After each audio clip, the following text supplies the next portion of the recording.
छोडेर जानै मन लाग्दैन। आफ्ना छोराछोरी छोडेर विदेश कतै उनीहरूलाई छोड्न मन लागेन।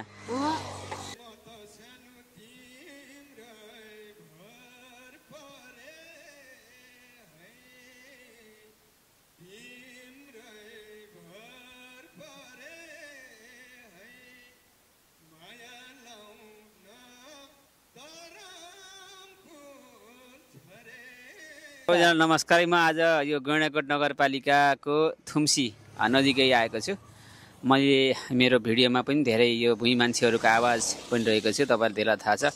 म अहिले यो थुम्सी नजिकै यो बाटोको किनारमा चाहिँ मकै पोलेर जीविका पार्जन गर्नुभएको दिदी हुनुहुन्छ। एकदम खुसी परिवारसँगै बस्नुभएको छ।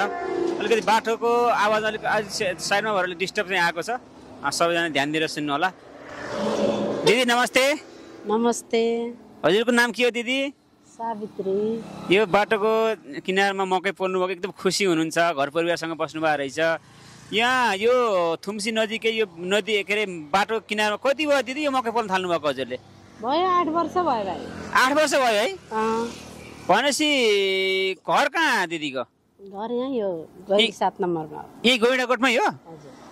भनेपछि तपाईले मकै पोल्न लागेको 7 वर्ष 8 वर्ष भयो? 8 वर्ष भयो। कति खुसी हुन्छ दिदी यो व्यापारबाट? खुसी हम भाइ, घर चले। हजुर। घरमा को हुनुहुन्छ दिदी? सबैजना छौँ, सासू ससुरा बुढा छोराछोरी सबै। सासू ससुरा बुढा छोराछोरी सँगै हुनुहुन्छ। दिनमा व्यापार चाहिँ कति हुँदो रहेछ दिदी? अहिले कति दिनमा कति जतिको मकै बेच्नुहुन्छ? 150 120।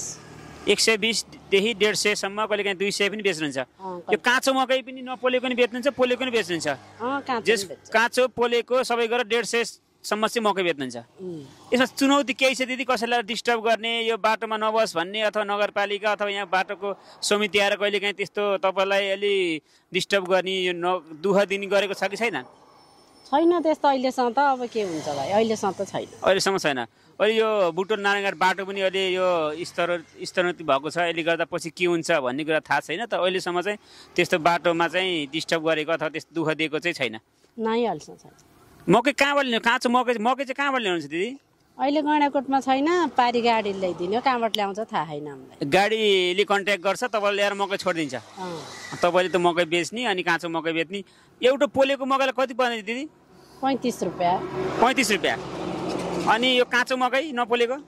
100 रुपियाँको 5 वटा। 100 रुपियाँको 5 वटा चाहिँ 20 रुपियाँ हुन्छ दिदी। ल एकदम खुसी लाग्यो, एकदम खुसी देखेँ। धेरै मकै बेच्नु होला, अब 150 नभए 300 400 मकै बेच्नु होला दिदी है। एकदम खुसी लाग्यो दिदी। अब अरू केही तपाईँ विदेशतिर जाने अथवा त्यस्तो मन आएन? यो नेपालमै गर्ने मन आयो त्यस्तो के भयो दिदी? अहिले नै आएन मलाई त। छोराछोरी छोडेर जानै मन लाग्दैन।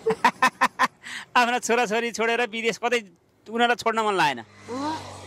तपाईँको जीविकोपार्जन भएको छ, त्यो राम्रै भएको छ यसबाट? अघि तपाईँले कुरा पनि पहिला पाटामा गर्थ्यौँ, पछि चाहिँ आफै गरौँ भन्नुभयो। पार्टनर दुईजनाले गर्दा पनि काम पुग्थ्यो है? राम्रो कमाउँथ्यौँ दिदी र मैले। हो है? राम्रो। तपाईँको त 8 वर्षमा छ, नियमित ग्राहक पनि छन् होला? तपाईँले पोलेको मकै खाना आउने ग्राहक पनि छन् होला दिदी होइन? छन्, ग्राहकहरू छन्, धेरै छन् है? यो बाटोले गर्दा अहिले यताउता बनाइदिए, नत्र पनि ग्राहक छन् कि। ए ल हुन्छ दिदी, ल एकदम खुसी लाग्यो। धेरै मकै बेच्नु होला, एकदम खुसी हुनुहुन्छ। सधैँ यस्तै खुसी देख्न पाइयोस्। फेरि हामी मकै खान आउँछौँ दिदी है? हस् भाइ। हस्, नमस्ते। नमस्ते।